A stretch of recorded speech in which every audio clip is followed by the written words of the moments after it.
16 Minutes of Care is a podcast based on the CARE principles, a strategic framework that reveals how brands create impact by caring and, as a result, grow their business. In each episode, Isabel welcomes a company executive who explains how CARE has helped their business grow successfully and sustainably. Hi everyone and welcome in 16 Minutes of Care. Today I have Meiny Prins as my guest. She is the CEO of Priva, and Priva is a Dutch family-owned company. They have 3 divisions. They work in horticulture, they work in buildings, and they work for indoor growing. Their baseline is saying we create a climate for growth. That basically means that both for people and plants, they create the optimal environments for them to grow. Welcome, Meiny. Thank you, Isabella. It's great to have you here. We know each other. We worked together in the past. Let me immediately go straight into the care principles. Would you say that Priva cares more for people or more for planet? Without the planet, no people. So people need to take care. So for me, it's both as important. Yeah. Would you say it's really balanced out, 50-50, or? I think it's a little bit more towards the people, because the responsibility of the people and the way you can support each other to create this climate for growth on our planet is something that's where it starts with. So it starts with people, and from the moment that you can say, okay, we can help you grow your business in a more sustainable way, so without using with less energy, less natural resources. That's the way it is really sustainable, because in fact, when you make more profit at the end of the year using less natural resources, then it's stimulating you to continue this more and more. So, and that is what it is about. And it should not be about making profit as a goal. And I think that is really touching Priva. It should be about you make profit to become even more sustainable. So the money that you earn, you can invest back. And the money that you earn, you will invest back. And then with that, we will stimulate more and more innovations. Yes, I think Priva, and I worked for Priva, and I can really say that it's really a company. When you say the 3 Ps, profit, people, planet, profit is really at the back. Yeah. People and planet are really at the front. Yes. The company was started about 65 years ago. Yeah. Your father was one of the founders, but you didn't start from the start. You were a teacher first, then you were a designer. Yeah. Why did you end up in the company? What triggered you to go into the family company? I was passionate. So it was not that I was born and raised learning about the company. Not at all. Your father let you very free? Yes. So I think when I started my design company, I mean, of course, the company, it was like graphic design, and we were in Westland. And Westland is in the Netherlands, the area of horticulture. So my customers, of course, were growers most of the time, or corporations of growers. And in that time, when I started my business, there was a serious problem in the Netherlands, because there was too much overproduction and not really focusing on health or on taste, so they were changing. And I started to develop the brands for these growers or growers corporations. And I got passionate about it. And then I learned that the business, of course, of the family was the business of these growers, but then more in the tech. So more in automation, in climate controls, in water savings, in energy savings, so water reuse most. And I really thought that with the, you say, pearls, so with the knowledge that was there in this company, I could have much more, or help much more to have more impact. and that became my mission in life too. So to help grow in a different way, but with only one goal, and that is to have impact in this world. And that is still our goal today. Huh? It's not about the growth itself. It's about the impact you can make. The impact you can make, yeah, totally. You're a very purpose-driven company, I would say, but in the good sense. Your purpose is really about creating positive impact. You're really very concerned about the fast-growing population in the world. How will we feed them? Was this purpose already there at the start from the company? Was your father also obsessed with this purpose, or is it your added value? Was it really your personal purpose? My father was very much about stewardship, and that's what I learned from him. But being part of a sustainable movement is about stewardship, huh? Totally. So I think that is what I learned from the basics. But what I think I added more is the awareness within Priva that what we were doing in our businesses was touching constantly the sustainable part. And if you can create a climate using less energy, or if you can connect different uses towards each other and balance energy sources, or if you can reuse water or reuse wastewater to grow plants for food, then you always are in the center of it. Yeah. And that is the awareness that started, and then from there we could really start to develop a portfolio that was much more connected even to this purpose. And but you were very early on. The core of your business strategy has always been about sustainability, about less energy, less water, helping your customers grow their business with less energy and less resources. You were very early with that. Is it more easy now to pass the message? I was early because of frustration, huh? So at some point I remember, because if you are starting in the tech world, so if you are starting in businesses that is developing technology, you also learn much more what is already available, what can be used, and it was not. So it was so difficult to really get it implemented.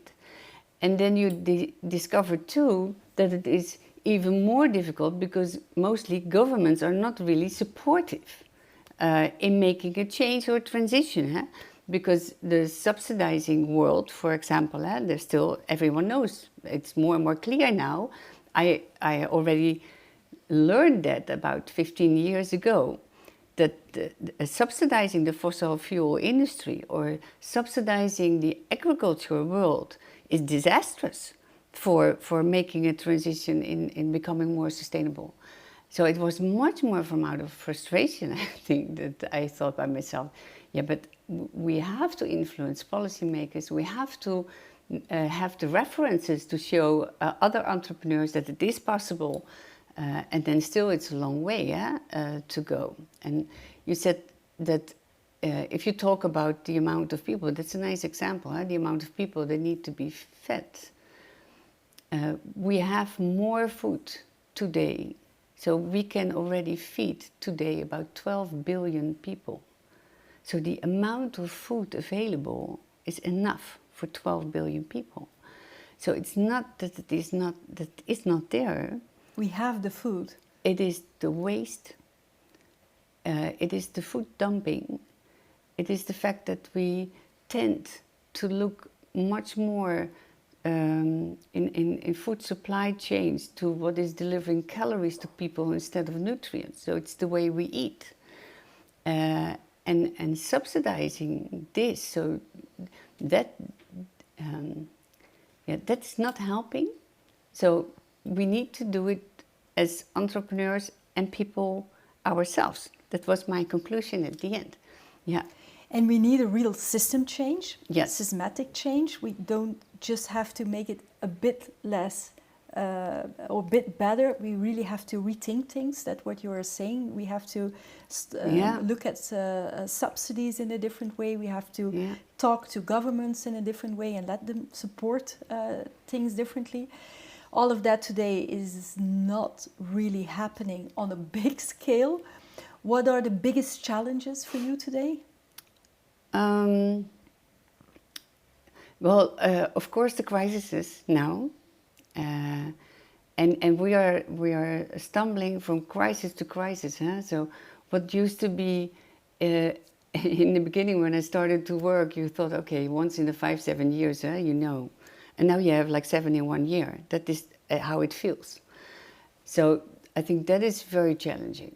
And what is important for me is, despite of how it hurts your business, of how you have to change, it's becoming more and more important that you hold on your mission that you have as a company, and your strategy that you have, that you really keep up moving forward. But it's tough, yes. And then the other thing is, and I must say that too, on the other hand, it is unbelievable exciting to see that it is like we are as people every time punished. Huh? So something is doing like, okay, tick, you're going the wrong way, we hit you with another crisis, you have to move the other side. Huh? So it's very interesting to see what the impact is on how we move to a different economy, to a different society, to a different way of working together, to be aligned again, to be like more becoming self-supporting, smaller communities, but connected in a global way. Yeah. Is that something that you already see happening, or is it something that you wish for? Because you travel around the world, you're working all around the world. Yeah. You have offices in Dubai, in the States. Do you see that change happen? Yeah, and I was very honored, and of course also very pleased that I could be part of some of those smaller changes many years ago. And if you look now, like 10-15 years later, what the results are from that, like food production in a smaller community, in a poor community, in big cities, or that what it does, and that of course is helpful, because then you can say, yeah, but it does work, and you get more entrepreneurs, and it does something with the economics, and it makes a city greener, and it does something with the value of the real estate in the neighborhood when you have such an iconic project, and it does something with social coherence and with people understanding again where their food comes from.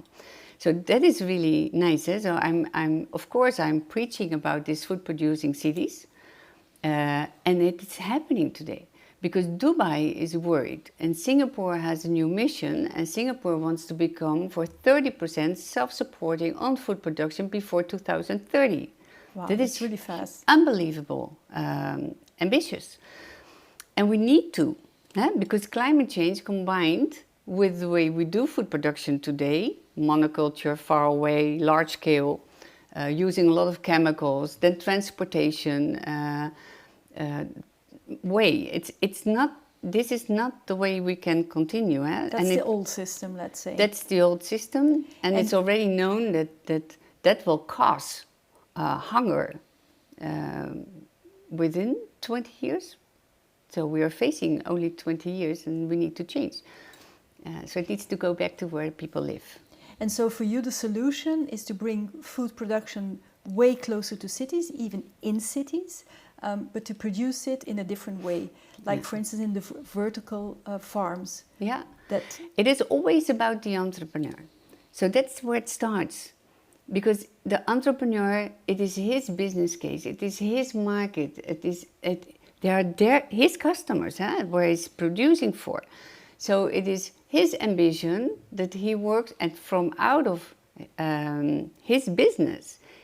Of course, the entrepreneur can decide, okay, I want to have it open field or tabletop or in plastic or a greenhouse or an indoor farm or a rooftop farm. I don't care what the technique or the solution is for him as a technique. It is much more about the business, and that is what I really like. It can be a mixture of everything, and you need to combine it with fish farming, with algae, with mushrooms, with veggies, and even happy chickens. For the eggs, you can combine it, of course, and really create this kind of ecosystems around food production. And do you believe, and this is my last question because the first 16 minutes of care is almost finished. Last question, do you believe that this change will come from small entrepreneurs, from family-owned businesses? Yes, for sure. So the future is really in the hands of individuals, let's say. People need to start to do it themselves, and we need to learn together about this. Because today the food production in the world is managed by some large companies. And I think by now we all feel more and more that we are becoming like the ones, I always, I just should say it, but it feels like we are becoming slaves of the new age for these mega multinationals. So we have to cut those lines and start from ourselves again and building these communities. So the power, really take the power for yourself and see what you can change. Yes. I think that's a great way to end this first episode. Thank you so much, Meiny. Thank you. For those who are watching this, thank you, but stay tuned because there's a second episode with Meiny and we'll talk more about care for people and care for planet. Thank you very much and take care. Want to create lasting impact with your brand while feeding sustainable growth? Check out thecareprinciples.com and see how we can help you.